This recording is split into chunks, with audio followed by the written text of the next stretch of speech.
Yes sir. तो बेटा देखो, बात चल रही थी सेंटर्ड कोर जो कंस्ट्रक्शन थी। मैंने लिखा है जो सेंटर वाली कोर है उस पर हम क्या करते हैं, एक इंसुलेटिंग कॉपर वायर्स लाते हैं, P1 और P2 और S1 और S2 सेकेंडरी और प्राइमरी कॉइल्स, और बाउंड कर देते हैं एक दूसरे के ऊपर इन ओड नंबर ऑफ टर्न्स। और मैं बात कर रहा था बेटा कि यदि आप इवन नंबर ऑफ टर्न्स रखेंगे तो वो डाई मैग्नेटिक की तरह बिहेव करेगा और उसका बेटा नेट मैग्नेटिक फील्ड 0 हो जाता है। इसलिए ओड नंबर आपको 1000 टर्न रखने हैं तो 1001 रखिए, या बेटा एक कम रखिए। ओड नंबर्स में हम टर्न्स लिखते हैं और ये मेंशन होना चाहिए जब आप उसकी कोई कंस्ट्रक्शन कर रहे हैं, जब बेटा कोई डायग्राम बना रहे हैं तो उसे उसी तरह से मेंशन करेंगे। अब बात आती है सेकेंडरी कॉइल की। इसी के ऊपर बेटा एक सेकेंडरी कॉइल बाउंड करते हैं। जब पीडीएफ भेजी थी मैंने, एक ब्लू कलर का एक बेटा ब्लैक कलर, 2 पेन यूज किए थे, और यहां पर बेटा एक रेजिस्टेंस बेटा यूज कर देते हैं, हैवी रेजिस्टेंस, और यहां से मिलता है बेटा हमें आउटपुट। इधर करंट होगी बेटा आईपी, ईएमएफ होगा बेटा ईपी, यहां पर बेटा करंट होगी आईएस, ईएमएफ होगा बेटा ईएस, और यहां पर ईपी बड़ा होता है ईएस से और एमपी बड़ा होता है बेटा एनएस से, क्योंकि ये कौन सा ट्रांसफॉर्मर है बेटा, स्टेप डाउन, और ट्रांसफॉर्मर का नाम है बेटा, ट्रांसफॉर्मर का स्टेप डाउन। ये है सेंटर्ड कोर। जब एग्जाम में बेटा ट्रांसफॉर्मर आता है तो वो स्टेप अप या स्टेप डाउन या कुछ भी नहीं। तो ऐसे केस में 2 डायग्राम बनाने जरूरी होते, एक सेंटर्ड कोर, एक बेटा एज कोर। यदि आपने 2 डायग्राम नहीं बनाए हैं तो बेटा फिर कंस्ट्रक्शन आपकी इनकम्प्लीट है, आपको मार्क्स नहीं मिलेंगे। अब जैसे मैंने कहा स्टेप डाउन ज्यादा आता है, मैंने स्टेप डाउन की बात की। अब इसी का स्टेप अप बनाना हो आपको तो जो बेटा ये वाले टर्म से कम ये इधर रख देंगे, ज्यादा टर्म्स उधर कर देंगे, वो हो जाएगा बेटा कौन सा, स्टेप अप। और यदि मैंने इधर रखा तो वो क्या होगा बेटा, स्टेप डाउन। तो स्टेप अप और स्टेप डाउन को चेंज करने का तरीका फ्रेम एज इट इज रहेगा। जो नंबर जो कॉइल्स थी, प्राइमरी कॉइल को पहले इनपुट दे रहे थे, आउटपुट सेकेंडरी, अब उन दोनों का टर्मिनोलॉजी बदल दो, उलट के लगा दो। तो अब यदि नंबर ऑफ टर्न्स कम हो गए, प्राइमरी में और सेकेंडरी में बढ़ गए, तो वो बन जाता है स्टेप अप। तो ये आधी कंस्ट्रक्शन तो बेटा ये हुई। अब दूसरा जो यहां पर केस आता है वो आता है बेटा एज कोर। दूसरा जो कॉन्सेप्ट है वो है एज कोर। देखो उसे भी,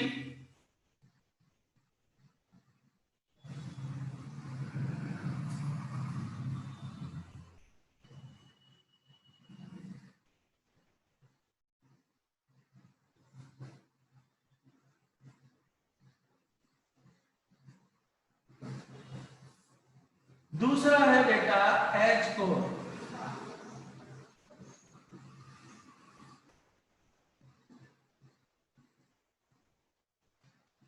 using insulating copper wires, 2 coils, primary P1 P2 and secondary S1 S2 are bounded on the edge, on the opposite edges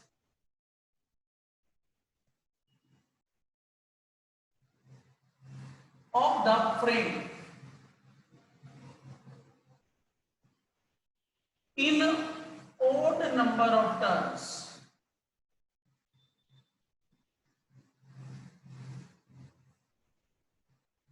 किसमें बेटा? ओड नंबर ऑफ टर्न्स में।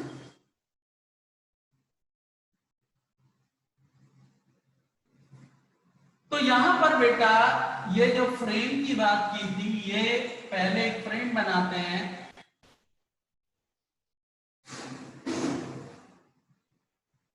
और मैंने कहा था कैसा बनाना है बेटा? अब एज कोर,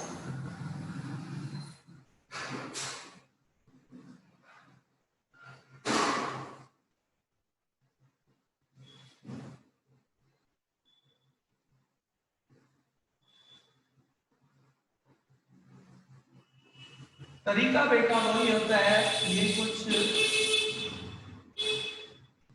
ई और आईज हैं।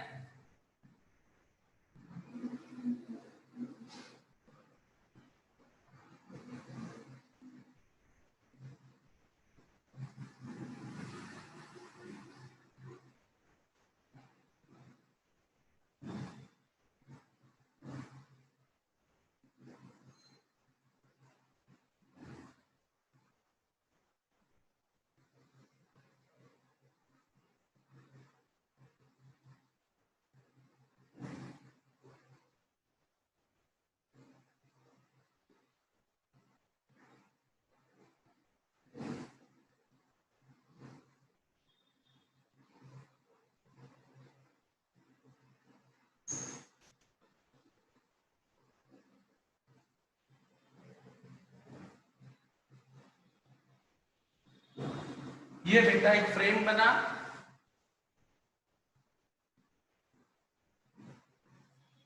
और यहां पर बेटा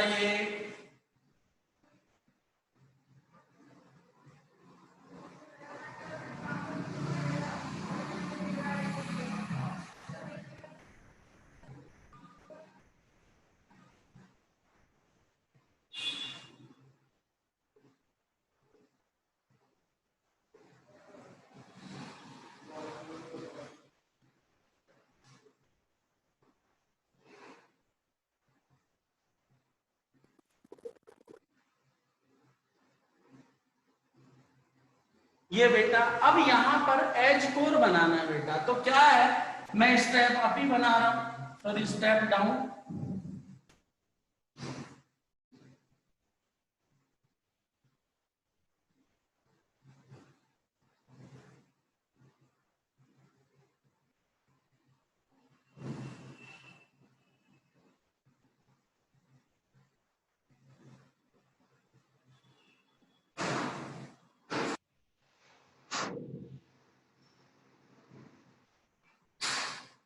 ये हो गया इनपुट, और कॉइल है बेटा प्राइमरी P1 और P2, ईएमएफ है बेटा ईपी, करंट बेटा आईपी, ऑल्टरनेटिंग करंट होती है।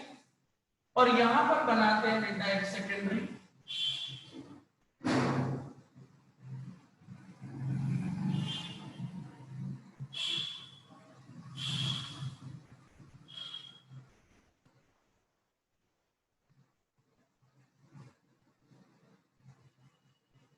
आप रजिस्टेंस लगा दो या एसी सोर्स, उससे बेटा कोई फर्क नहीं पड़ता। यहां पर होगा ईएस, करंट होगा बेटा आईएस, और ये है स्टेप डाउन ट्रांसफार्मर। तो ये जब भी बेटा आपको ट्रांसफार्मर आता है, सबसे पहला काम होता है ये चेक करके देख लो कि स्टेप अप है कि डाउन है। अब जैसे मैंने डाउन बनाया और आपको आ गया अप, तो क्या करेंगे बेटा, ये जो टर्न्स थे वो इधर बना देंगे, ये वाले इधर बना देंगे। और बेटा वही कॉन्फ़िगरेशन, यहां पर तो एनपी बड़ा है एनएस से, वहां पर उलट जाएगा बेटा। यहां पर ईपी मतलब सर फिगर उल्टी बन जाएगी, वहां पर बेटा उलट जाएगा। हाँ सुधांशु, फिगर उल्टी हो जाएगी सर, मतलब है बेटा, फिगर मतलब उल्टी हो जाएगी ना स्टेप अप में। हाँ बस उल्टी हो जाएगी बेटा। ये तो एज इट इज रहेगा फ्रेम, ये वाली इधर बना देना बेटा, ये वाली इधर बना दो, बस और कुछ नहीं चेंज करते। तो ये तो बेटा है कंस्ट्रक्शन, और इसमें कंस्ट्रक्शन ज्यादा इंपॉर्टेंस रखती है सर। सेंटर बोर्ड में भी यही करना है क्या? सेंट्रल कोर में भी वही करना है। केवल प्राइमरी और सेकेंडरी की पोजीशंस बदल देंगे। मैंने दोनों स्टेप डाउन बनाए हैं। यदि अप आता है बेटा तो प्राइमरी में नंबर ऑफ टर्न्स कम होंगे, सेकेंडरी में ज्यादा हो जाएंगे। ये ऐसे क्रॉस हो जाएगा बेटा। अब बात आती है बेटा इसकी वर्किंग और थ्योरी, कैसे काम करेगा, क्या इसकी थ्योरी है। देखो जरा, देखो प्लस नहीं है, नहीं तो मैं ई और आई अल्फाबेट आपको निकाल के दिखा देता, और क्या हो तो मैं नीचे से निकलवा देता हूं। जरा एक सेकेंड रुको। Sunny, Sunny,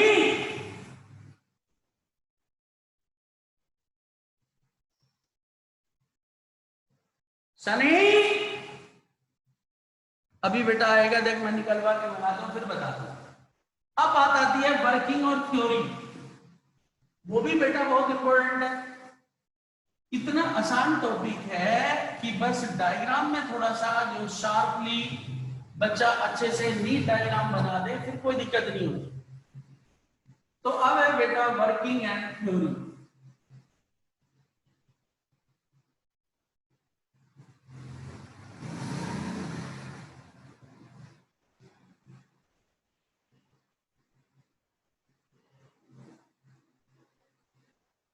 The coils of transformer must be purely inductive, that is average associated power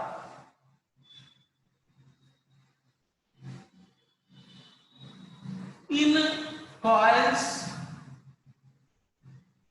must be zero,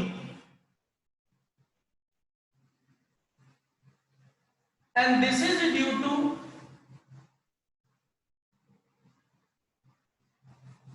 current lags behind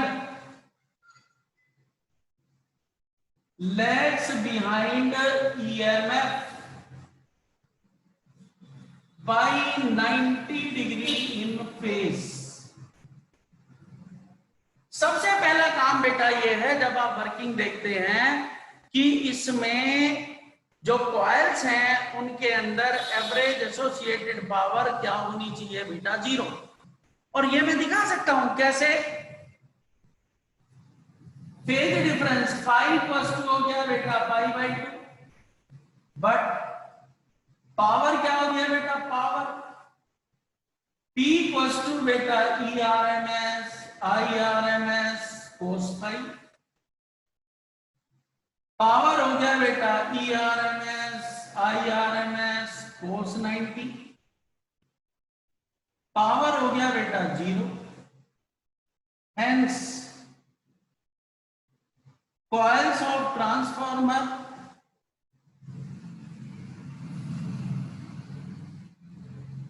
are purely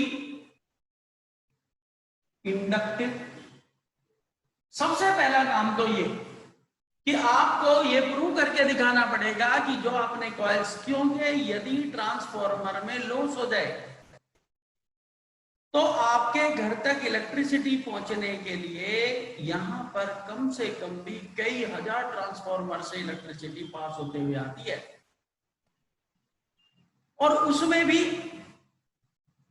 यदि पावर लॉस होने लगे तो बेटा यहां तक इलेक्ट्रिसिटी पहुंचेगी नहीं। तो हम ट्रांसफार्मर को इस तरह से बनाते हैं कि उसमें एसोसिएटेड पावर हमेशा जीरो बनी रहेगी, और जीरो एसोसिएटेड पावर की वजह से ही कुछ पावर हम सेव कर पाएंगे। तो बेटा देखो, late NP number of turns in primary coil,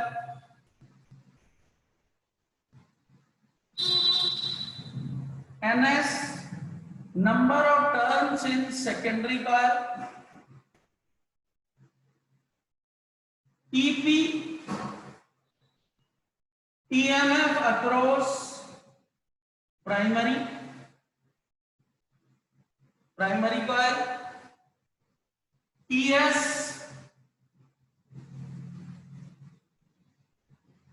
EMF across secondary coil,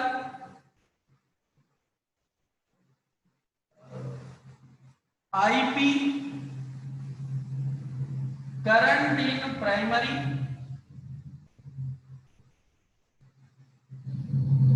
and IS current in secondary. When input AC is connected to the primary coil, then magnetic field is developed around it and change with respect to time. जब बेटा primary coil को मैं input AC से connect करूंगा, magnetic field develop होगा। अब alternating current time के respect कभी कम होती है, कभी ज्यादा होती है, तो मैग्नेटिक फील्ड भी कभी कम होगा, कभी ज्यादा होगा। Then magnetic flux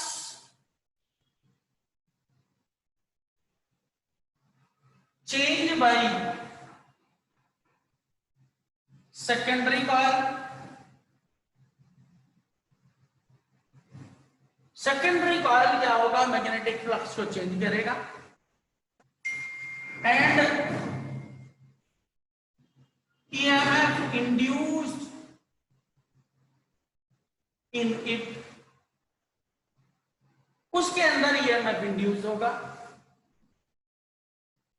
the induced EMF per turn in both is same, that is d phi by dt equals to minus E by L. That means minus E by L, that is EP upon NP equals to ES upon NS. बेटा मैंने कहा पर turn flux जो भी होगा एक turn पर, अब प्राइमरी में ज्यादा है तो ज्यादा EMF होगा, सेकेंडरी में ज्यादा है तो ज्यादा EMF होगा। जितने नंबर ऑफ टर्न जिसमें ज्यादा होंगे, सेकेंडरी में ज्यादा कर दिए तो वो ज्यादा EMF डेवलप करेगा, तो इनपुट से ज्यादा आउटपुट आ जाएगा। तो बेटा जी यहां पर मैं लिख सकता हूं क्या, NP upon NS equals to EP upon ES. This is first equation. But there is no loss. There is no loss of power.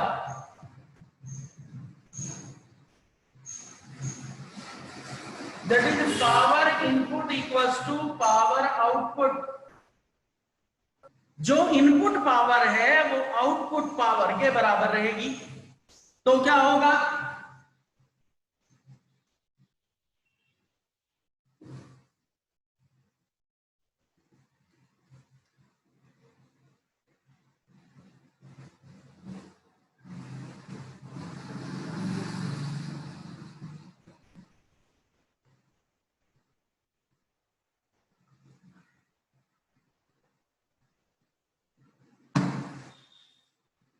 तो पावर इनपुट क्या होगा बेटा, EP into IP, power output क्या होगा, ES into IS, putting into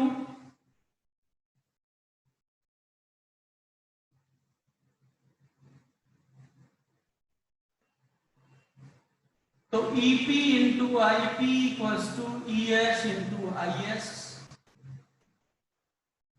तो EP upon ES equals to IS upon IP। और बेटा दोनों को इक्वेट कर दो from first and third. NP upon NS, EP upon ES and IS upon IP। और इसे बेटा K भी लिखते हैं, और K को कहते हैं बेटा coefficient of performance of transformer.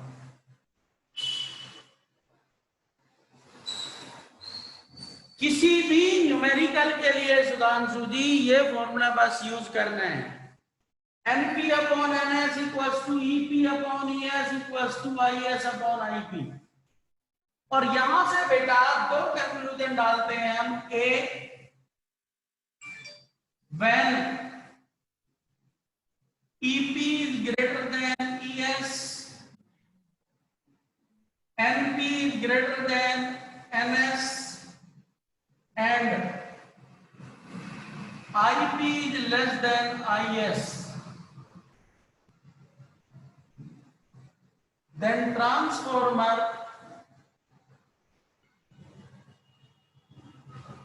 becomes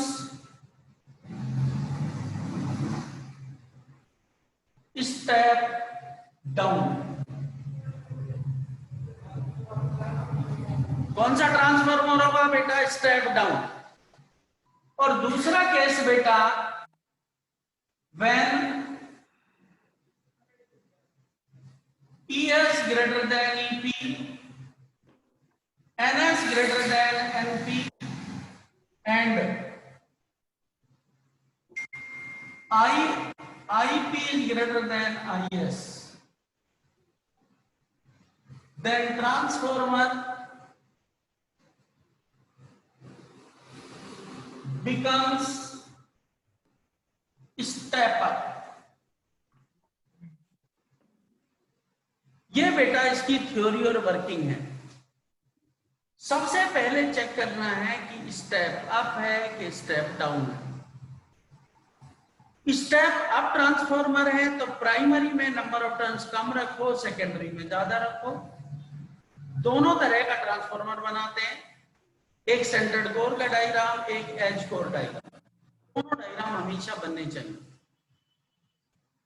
और स्टेप डाउन मैंने बताया था, स्टेप डाउन में प्राइमरी में नंबर ऑफ टर्न्स ज्यादा होते हैं, सेकेंडरी में नंबर ऑफ टर्न्स कम होते हैं। उसे क्या कहते हैं? Step down transformer. तो कंफ्यूजन बेटा तब आता है, उसने कहा सिंपल ट्रांसफॉर्मर लिखो, जैसे मैंने लिखा ऐसे लिखा। लेकिन कभी कभी क्या होता है बेटा, यहाँ पर कंफ्यूजन क्रिएट कर देता है टीचर।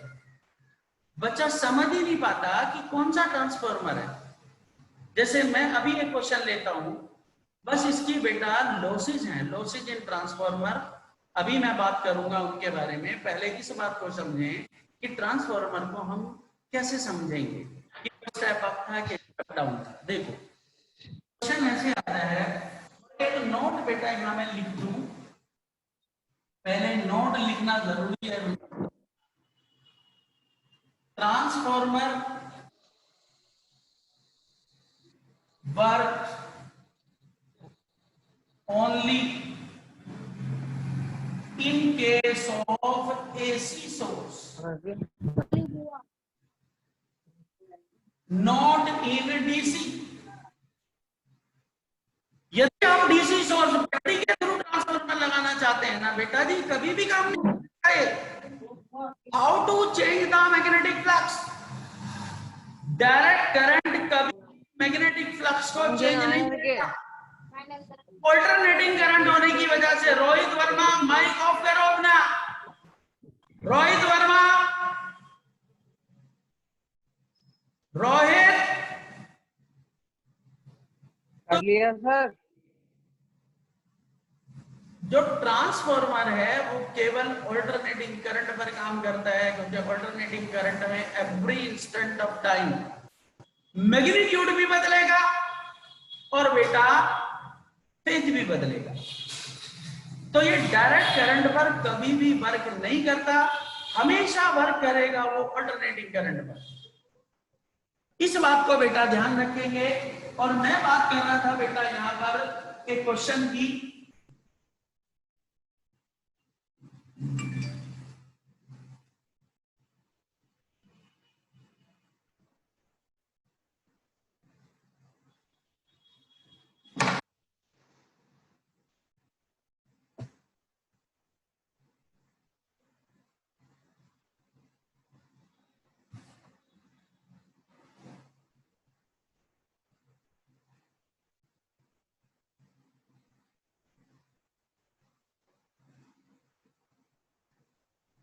देखो बेटा क्वेश्चन ये है, identify the device in given figure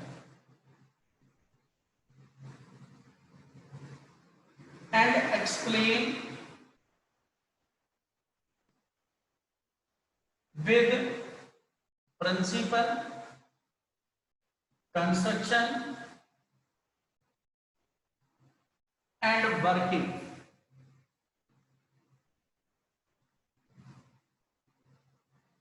right the losses. और बेटा ऐसे बना देगा, ये एसी सोर्स,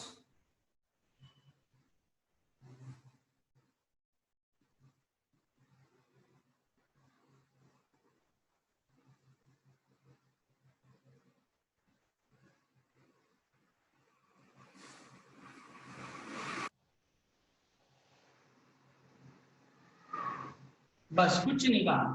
ये डिवाइस ए को क्या करना है, आइडेंटिफाई करना है। और यहां पर बेटा ई इनपुट है, यहां पर ये ई आउटपुट है। तो पहला केस ये लिख सकते हैं कि आई इनपुट बड़ा है आई आउटपुट से। दूसरा कह सकते हैं कि आउटपुट बड़ा है इनपुट से। तो बेटा समझने की बात यह है मुन्ना कि केवल अभी तक जितनी भी आपने डिवाइस पढ़ी हैं उनमें से केवल ट्रांसफॉर्मर ही अल्टरनेटिंग करंट पर बेस्ड होता है।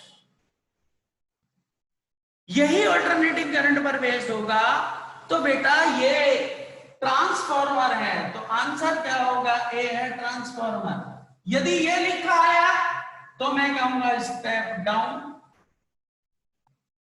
यदि ये लिखा आया तो मैं लिखूंगा इसे स्टेप अप। सुधांशु अगर समझ गया बेटा? बिल्कुल। तो बस इतना आइडेंटिफाई करके एक नंबर हो गया बेटा। और उसके बाद बस इसका प्रिंसिपल, वर्किंग और कंस्ट्रक्शन ये सब एक्सप्लेन कर दो। तो इस तरह की प्रॉब्लम आती है। दूसरा आता है बेटा, मैंने कहा लॉसेज इन ट्रांसफॉर्मर। मैंने आपको लिख के भेजा हुआ है। सबसे पहले होता iron loss. whenever transformer being in working, then some heat is developed due to the resistance of the coils. और जब बेटा हीट डेवलप होगी तो due to the increasing of temperature iron change into its oxide, that is characteristic of irons are changed. जिस permeability factor के लिए हमने iron use किया हुआ था वो उसकी कैरेक्टरिस्टिक धीरे धीरे कम हो जाती है। आयरन में लॉस हो जाता है, परमेबिलिटी कम हो जाती है, ट्रांसफार्मर की एफिशिएंसी कम हो जाती है। What is the prevention? जो भी हम ये ई और आई कोर्स लगा रहे थे, पतली पतली लेयर्स, इन्हें क्या करना चाहिए, हमें लेमिनेट कर देना चाहिए। लेमिनेट पेंट से पेंट कर करके लगाएं जिससे कि एक दूसरे से टच ना हो और एडी करंट वो हीट जनरेट ना कर पाए। एडी करंट होगा अंदर, बट जब एक दूसरे से लगेंगे तो शॉर्ट सर्किट होगा, मेल्ट हो सकती है, आयरन कैरेक्टरिस्टिक लॉस हो सकती है। दूसरा होता है बेटा कॉपर लॉस। कॉपर लॉस कैसे? यदि वायर इंसुलेटिंग नहीं है और बेटा रेजिस्टेंस की वजह से वो गर्म हो गया, तो गर्म होने से कॉपर मेल्ट हो जाएगा और कॉपर की कैरेक्टरिस्टिक कम हो जाएगी, उसकी एफिशिएंसी कम होगी। और इसकी प्रिवेंशन का तरीका होता है कि उसे इंसुलेटेड रखो। कभी भी देखना कहीं मोटर बाइंडिंग होती है, ट्रांसफार्मर बाइंडिंग होती है, जो कॉपर के वायर है वो गोल्डन कलर के चमक रहे होते हैं, वो पेंटेड होते हैं, वार्निश पेंट डाल के रखते हैं, वार्निश पेंट। तीसरा होता है बेटा यहाँ पर मैग्नेटिक लॉस। यदि आयरन लॉस होगा, करंट कम ज्यादा होगी, तो मैग्नेटिक फील्ड कभी कम होगा कभी ज्यादा होगा, उससे मैग्नेटिक फ्लक्स में चेंज आएगा और ट्रांसफार्मर की एफिशिएंसी पुअर हो जाएगी। और इसे प्रिवेंट करने के लिए ट्रांसफार्मर को ठंडा रखना चाहिए, क्योंकि टेम्परेचर बढ़ने पर मैग्नेटिक कैरेक्टरिस्टिक कम हो जाती है। और ठंडा रखने के लिए हम बेटा ऑयलिंग यूज करते हैं, ऑयल्स यूज करते हैं, ऑयल डाल देते हैं ट्रांसफार्मर में, ऑयल भी डालते हैं बेटा, जो कमर्शियल स्केल पर यूज होते हैं। एक होता है हिस्टैरिसीस लॉस। अब सिलेबस में नहीं था बेटा, ये 5th चैप्टर का कॉन्सेप्ट था। जब हम किसी कॉइल को बार बार मैग्नेटाइज डीमैग्नेटाइज करते हैं तो उसकी मैग्नेटिक कैरेक्टरिस्टिक लॉस हो जाती है, उसके अंदर एक रिटेंटिविटी और कोरोसिविटी आ जाती है, मतलब वो थक जाता है, अब वो पहले जैसा काम नहीं कर पाता। जैसे आप नई स्कूटी या नई बाइक लेके आए तो उसकी परफॉर्मेंस अच्छी रहेगी, लेकिन धीरे धीरे जैसे जैसे टाइम पास होगा तो उसकी परफॉर्मेंस बेटा पुअर होती चली जाती है, और उसे क्या कहते हैं बेटा जी हम, हेलो हाँ जी,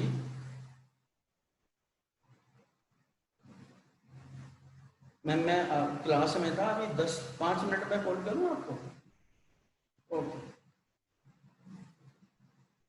तो बेटा उससे मैग्नेटिक कैरेक्टरिस्टिक लॉस हो जाती है। फिर साउंड नहीं आनी चाहिए।